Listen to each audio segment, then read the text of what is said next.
slāpes remdēt.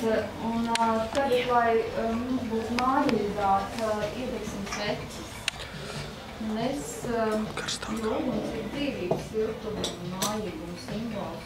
Un es aicinu iedecināt kā sveču pirmā svecība.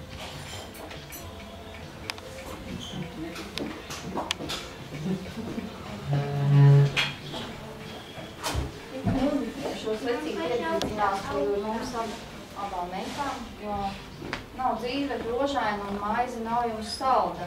Un bērni neredz to, kā dažkārt sirds jums salda. Kaut gan nav pieņemts teikt par mīlestību paldies, mēs galvas noliecām un sakām jums paldies. Otro svecību aizdedzinās Valdemārs par visiem mazbērniem. Paldies tev, debes tētī, par mīļiem vecākiem, par maizīti, kas galdā, par māsām brālīšiem, par vecmāmiņu mīļo un veco tēti ar, lai tava mīlestība mūs visus skar. Un trešo svecību jūs varat paņemt.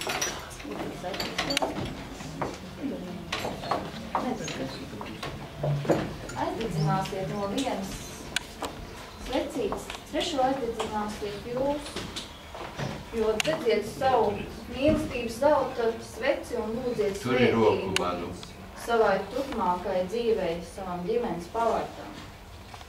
Uzzīmē krēslu, lai tu varētu apsēsties, jo mūsu saruna būs ilga un gara. Gara kā ceļš, ko saliktu no visiem pasaules akmeņiem un vēl pievienotām pasaules upēm.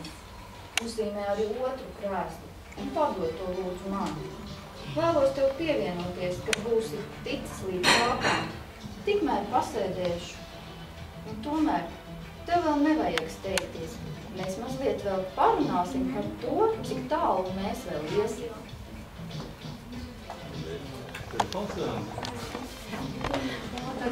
Jā, tagad mēs šampanieti. Jā.